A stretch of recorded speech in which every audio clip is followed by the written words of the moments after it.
Oh, what's up, my friends? I am back. It has been an exhausting week for me. I've been working 7 days this week. I don't need to tell you guys this. It's actually been very tiring.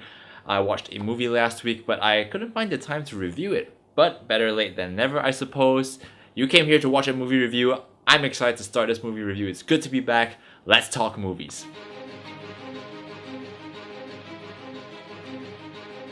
So I went to watch Ant-Man and the Wasp last week. This is the sequel to 2015's Ant-Man, and it is the third superhero film by Marvel this year. Like the first movie, this one is directed once again by Peyton Reed, and it stars Paul Rudd as Ant-Man, who is thrust into yet another mission by Hope Van Dyne and Hank Pym, played by Evangeline Lilly and Michael Douglas respectively.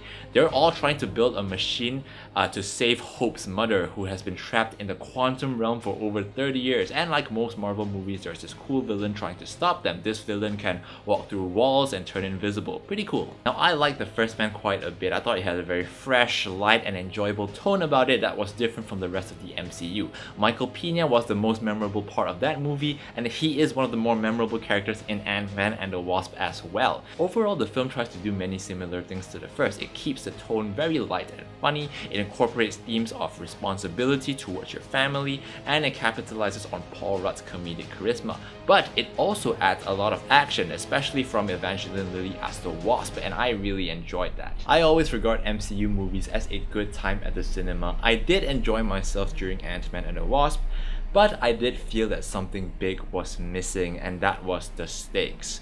Throughout most of the movie, I always felt like our heroes were never really in any great danger, even though they were put in many dangerous situations. The overly light tone kind of made me feel like our heroes were always gonna win out in the end, and this made the overall arc of the story somewhat predictable, all the way up until maybe the post-credit scene. Clearly, my experience was affected somewhat by my viewing of Infinity War a couple of months ago. That movie had such huge stakes, such huge consequences, and such a serious tone that made you care about the characters and their stories. To follow that up with a standalone film about a smaller MCU character, no pun intended, with not so serious stakes, it just didn't move me the way I wanted it to. Performances in this movie are good all around, as we can expect from Marvel. Paul Rudd is perfect as Ant-Man. He's fun, he's humorous, and I like Evangeline Lilly as the Wasp as well. I preferred her in this movie compared to the first Ant-Man.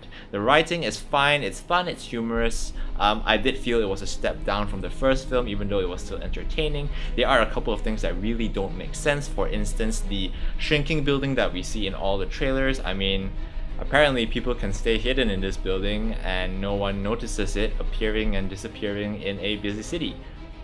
Yeah.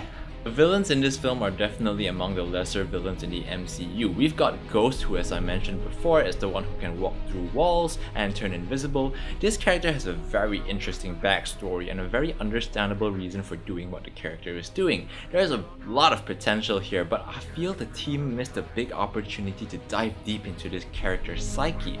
They didn't develop the character enough, and as a result, I didn't really care what happened to the character in the end. There's also this black market gangster played by Walton Goggins, and to be honest, he wasn't very interesting or intimidating to me at all.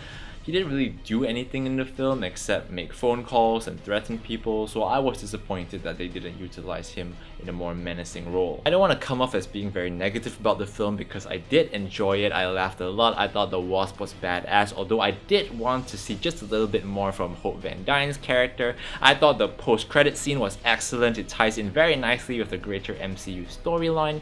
My conclusive thoughts are positive. I would recommend this film to any superhero or Marvel fan out there. My only overall gripe is that the film is just a little bit less exciting and a little bit more meh because of all the high stakes stuff going on in all the other MCU movies. So I am going to give Ant-Man and the Wasp a 6.5 out of 10. Guys, thank you so much for watching this video. If you want to see more, please click the subscribe button below, comment, like, and share this video if you like. I really appreciate it. I will be back next week with another movie review for you guys, so sit tight, have a great week ahead, maximum hype, and peace out.